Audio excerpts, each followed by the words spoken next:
Ada penyewa yang menawarkan untuk, berhubungan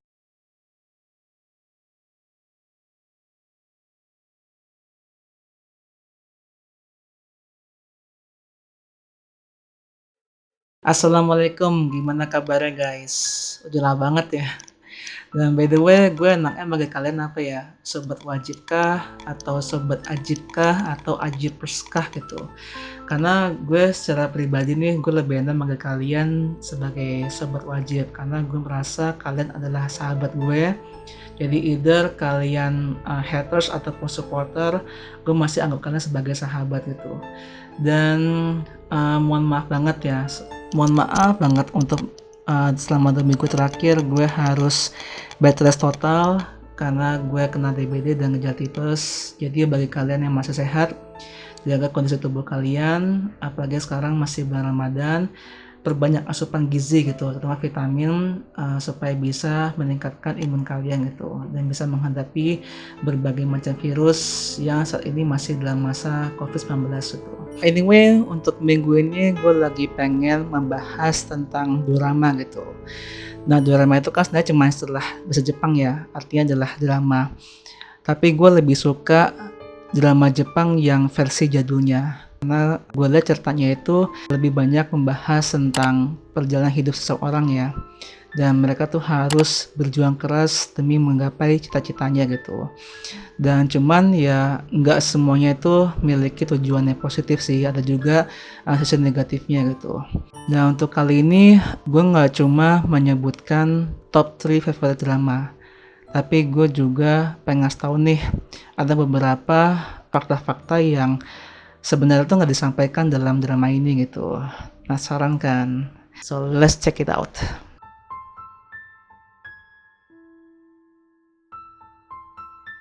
Yang pertama adalah Oshin. Mungkin orang tua kalian pernah mendengar atau pernah nonton serial drama yang berjudul Oshin gitu. Karena drama ini katanya tertua dan yang pertama kali tayang di Indonesia gitu. Dan waktu itu tayangnya di TVRI kalau nggak salah di bulan November 1986 gitu.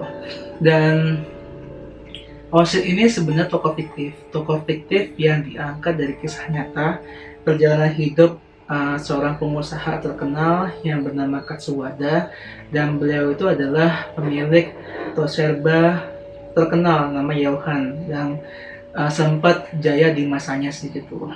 Dan mungkin kalau kalian lahir di era 80-an atau 90-an dan kalian tinggal di kawasan Senen, pasti kalian pernah mengunjungi atau pernah lewat Tosherba yang nama Yohan. Nah itu cuma ada di Pasar Trium gitu. Dan cukup lengkap sih, gue waktu itu sempat mengunjungi Yohan di tahun 94 dan gue lihat sih lumayan lengkap ya. Mungkin kalau sekarang namanya Miniso atau Daiso gitu, cuma kalau Miniso kan ya versi kecilnya, tapi yang Yohan tuh versi yang besarnya sih gitu.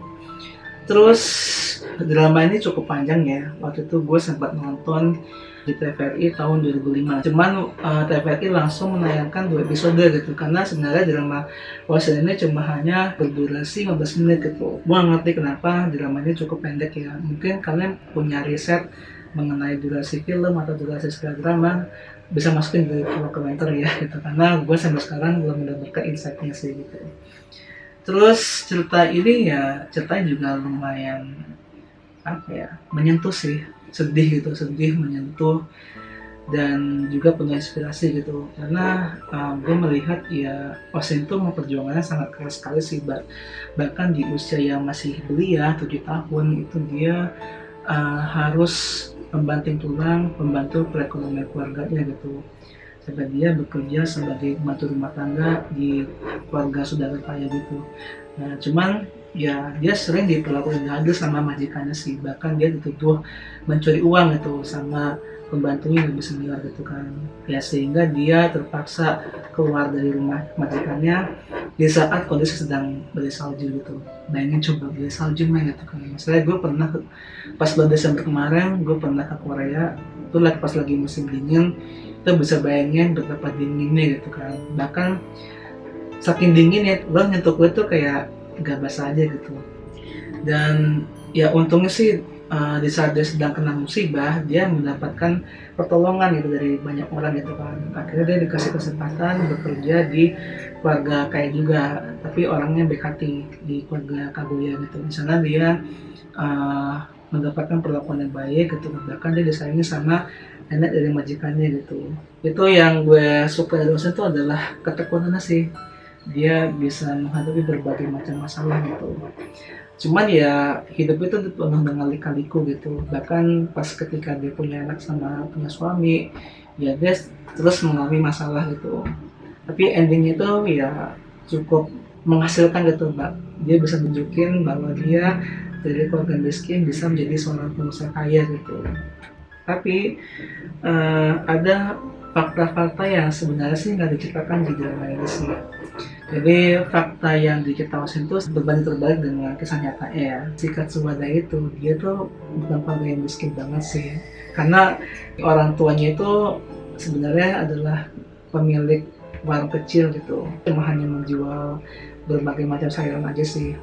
Dan Johan itu sebenarnya itu adalah bisnis turun-temurun dari orang tuanya gitu. Cuman ketika dia menikah sama suaminya, akhirnya mereka berdua mengubah dari warung kecil menjadi toko kelontong gitu dengan nama yang sama. Akhirnya bisnis mereka berkembang pesat hingga mewariskan ke anaknya Kazawada. Sama anaknya itu bisnisnya diperluas jaringannya sampai ke luar Jepang gitu. Cuman kondisinya si Kazawada terlalu ambisius dan dia terlalu mengejar memperluas jaringannya gitu. Tapi dia tidak melihat kondisi market retail yang ada di Jepang gitu, karena market retail Jepang lagi stagnan dan akhirnya dia mengalami kerugian yang cukup besar sekitar 161 miliar yen gitu kan. Nah di tahun 97 akhirnya bisnis Johan guntikar dan di tahun 2000-an Johan resmi dibeli sama Ion Group gitu. Sedih banget ya, sedih banget.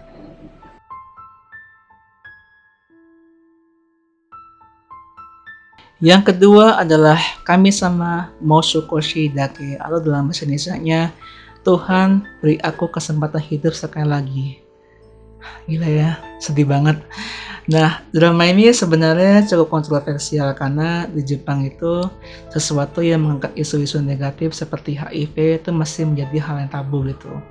Mungkin pada waktu itu orang Jepang sangat menjunjung tinggi privasi gitu. Jadi kalau misalkan dalam keluarga mereka memiliki anggota yang menderita HIV, itu mereka sangat menjaga privasinya gitu supaya nggak tersebar luas ke khalayak ramai, seperti itu sih. Dan drama ini cukup simple ya ceritanya. Jadi intinya mengisahkan tentang hubungan cinta antara fans dengan idolanya gitu. Nah fans ini ceritanya adalah seorang pelajar yang namanya Masaki Kano, dan dia sangat mengidolakan si Ishikawa Keigo. Jadi Ishikawa itu adalah seorang musisi sekaligus penulis lagu gitu. Dan Masaki ini rela menjual dirinya untuk mendapatkan uang lebih supaya bisa beli tiket barunya gitu.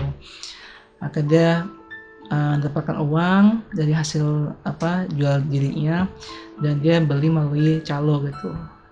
Nah pas di acara konser dia sangat menikmati hingga pas setelah konser selesai dia mulai mengejar mobilnya si Keigo gitu sambil membawakan spanduk I love Keigo gitu. Gila.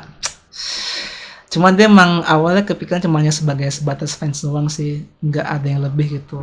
Tapi si Keigo tuh merasa si Masaki ini memiliki kepribadian yang beda gitu. Akhirnya si Keigo ngajakin Masaki ke apartemennya gitu. Nah disitulah mulai menemukan chemistry di antara kedua orang itu. Karena sebenarnya kedua orang itu sama orang kesepian. Jadi si Keigo ini baru ditinggal mati sama kasihnya, sedangkan si Masaki dia nggak punya tujuan hidup yang jelas karena dia nggak mendapat dukungan lebih dari orang tua dan keluarganya gitu. Nah cuman si Keigo ini sangat mencintai Masaki walaupun dia nggak tahu kalau Masaki ini punya riwayat HIV gitu. Sampai akhirnya si Masaki mengalami kecelakaan dan si Keigo ini mendapat hasil diagnosa dari dokter bahwa si Masaki ini kena HIV sebelumnya gitu. Cuma tetap aja sih Keiko masih sayang sama dia gitu. Sampai akhirnya dia rela ke negeri Paman Sam demi mencari obat buat menyembuhkan penyakit si Masaki gitu. Nah, masalahnya Masaki ini karena dia masih remaja, dia belum berpikiran dewasa gitu. Dia merasa bahwa si Keiko meninggalkannya, padahal enggak gitu.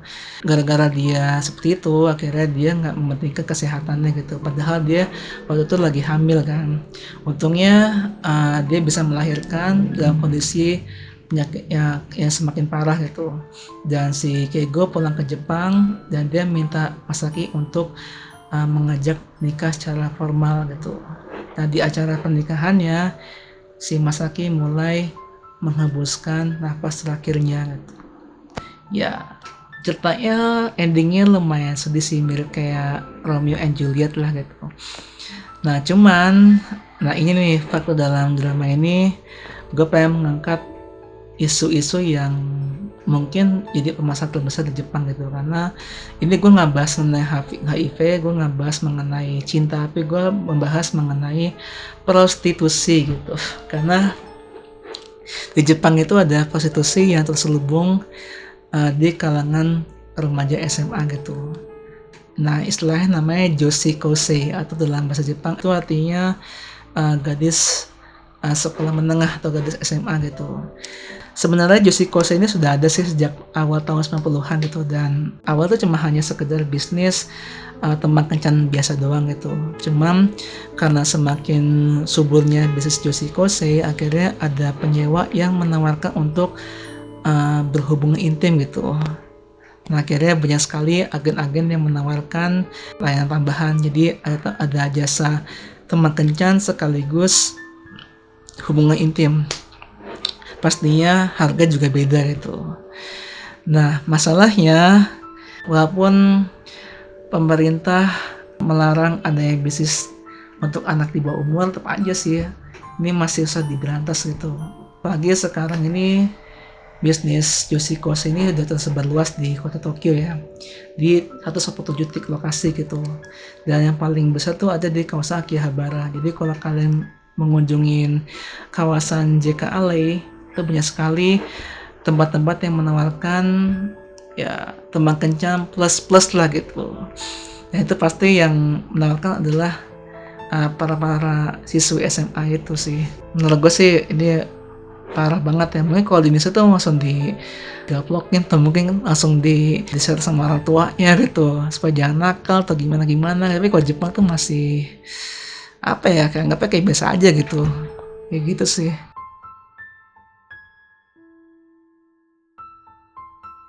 Yang terakhir adalah Ichiritoru no Namida, atau dalam bahasa Inggrisnya One Letter of Tears. Sebenarnya drama ini ada versi Indonesia sih yang diperankan sama Chelsea Olivia. Namanya kalau nggak salah ya Buku Harian Naila gitu. Dan cerita juga sama, jadi menceritakan tentang seorang remaja yang bernama Ayakito dan dia menderita penyakit langka namanya spinocerebellar ataxia gitu. Jadi penyakit ini menyerang otak kecilnya gitu, sehingga terjadi kelumpuhan pada jaringan sarafnya gitu. Dia nggak bisa bicara, nggak bisa menulis, dan nggak bisa berjalan gitu. Untungnya sih orang tua, keluarga itu sangat mendukung dia gitu kan, dan teman-teman juga mendukung penuh supaya dia tetap semangat menjalani hidup. Dan walaupun ayah mengalami penderitaan yang cukup parah, tapi dia tetap berusaha menunjukkan dirinya bahwa dia ingin jadi orang yang berguna gitu. Akhirnya dia menulis di buku diary-nya tentang permasalahan yang ia hadapi sehari-hari gitu, dan juga dia berjuang keras untuk menghadapi penyakit yang terus menggerogoti tubuhnya gitu. Dia terus menulis sampai dia mulai nggak bisa memegang penanya gitu. Dan si Ayakito ini tinggal di keluarga sederhana di kota Toyohashi, di mana ayahnya itu adalah pekerja kantoran dan ibunya itu adalah perawat gitu. Tapi kalau di dalam kisah drama ini menceritakan bahwa kedua orang tuanya adalah pembuat tahu gitu. Dari ketiga drama favorit gue, menurut kalian mana yang lebih menarik untuk dibahas itu? Atau mungkin kalian punya referensi drama Jepang lainnya yang mungkin lebih interest, silahkan masukin di kolom komentar gue.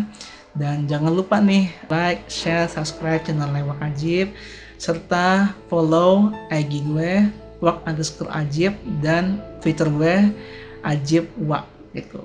Oke, ajib.